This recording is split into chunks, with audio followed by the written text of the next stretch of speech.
Fellow Ugandans, on the 14th of January 2021, we went to the polls. It was clear even from the days before the election that Museveni was headed for a resounding defeat.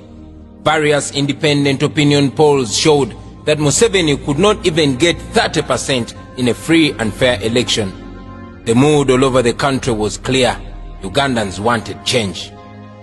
Knowing what awaited him, Museveni started arresting thousands of our supporters, picking them from their homes at night, from their workplaces, or even along the roads, and detaining them in unknown places. Many of our brothers and sisters disappeared, and they've never been seen again. Those who have been lucky to return have spoken of being subjected to unspeakable torture and brutality. Some of our supporters have been castrated.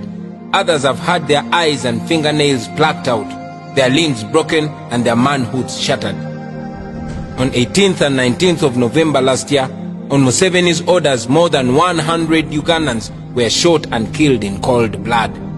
After that massacre, he came out chest thumping and congratulated his boys for a job well done.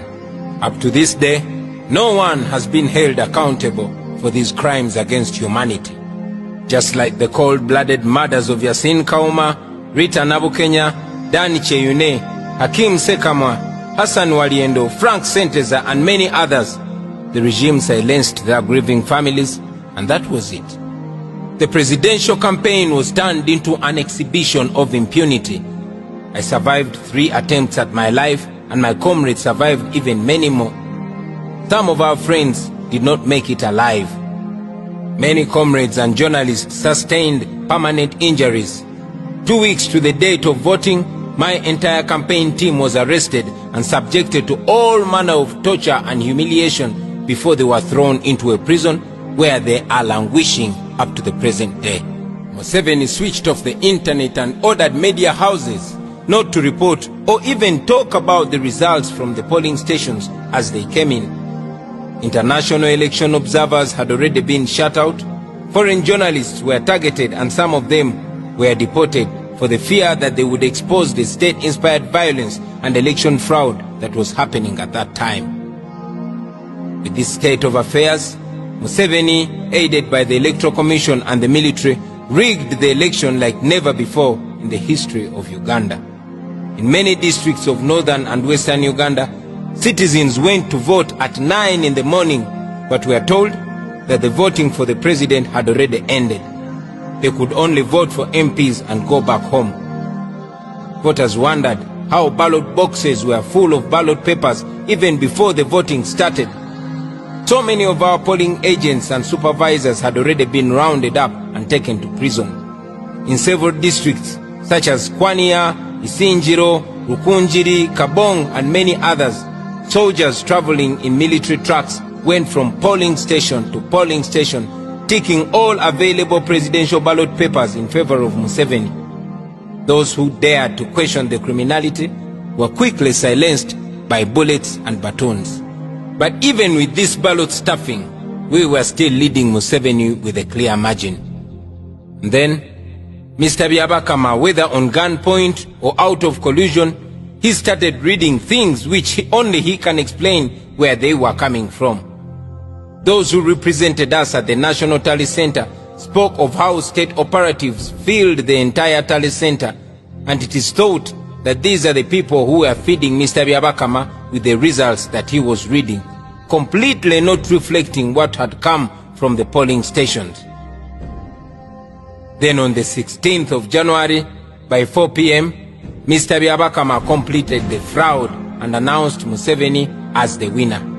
Once again, General Museveni and his small clique of gunmen imposed themselves on the people of Uganda. Up to now, the Electoral Commission is still grappling with forged results. A look at Byabakama's declared results will shock you. These people, they did not apply any smart thinking in their rigging. It was crude. At hundreds of polling stations, the dead resurrected and voted. Byabakama claims that 100% registered voters turned up and voted. Some presiding officers were not intelligent in their overzealousness. The number of those who voted was actually more than the number of the registered voters by far. Knowing the kind of election fraud that he had just committed, Museveni quickly placed me under house arrest as hundreds of soldiers surrounded my home and our party head office. Having disabled our U-Vote app by switching off the entire internet, they knew we were still determined to tally our results, and so they started arresting all our comrades who had DRR forms. And then the abductions and kidnaps intensified in those dreaded vehicles commonly known as drones. By the time the High Court ordered for my release from house arrest, there were only 4 days remaining to petition the Supreme Court about the suppression of the voice of the people of Uganda. Despite so many doubts about the Supreme Court from so many people, we decided to give the judicial process a chance. We all now know what Museveni has done to our public institutions. The Supreme Court clearly showed outright bias. The Chief Justice, through his conduct and comments, showed that the matter before him was decided long before we even filed it. So it was because of these reasons that we decided to withdraw the case from the Supreme Court and bring it to you, people of Uganda. With the fraudulent announcement, Mr. Byabakama and his 6 electoral commissioners suffocated the voice of the people of Uganda. And then Mr. Uwinyidoro and his panel of 8 people shut out our evidence and denied us an opportunity to amend our petition and raise other strong grounds, an opportunity that had been given to the previous petitioners in a similar matter. All these individuals hold offices in trust of the people of Uganda, but they betrayed that trust and chose to please the one who appointed them, leaving Ugandans totally on their own. So today, I want to once again remind all of you, my fellow Ugandans, that we are on our own. I have brought the case back to the court of the people, and the people of Uganda must now sit, in fact stand, and give judgment in this case. In 1980, General Museveni took part in an election which he lost miserably. He claimed that the election had been rigged and started a war. 500,000 of our people died in pursuit for a better Uganda. But look what Museveni has done. He has betrayed the blood of our people and has done many times worse than the regimes he castigated for rigging elections and for killing people and for causing enforced disappearances. Ugandans must now rise to the occasion and resist Museveni and his regime of blood. As we have been saying, we are non-violent and lawful.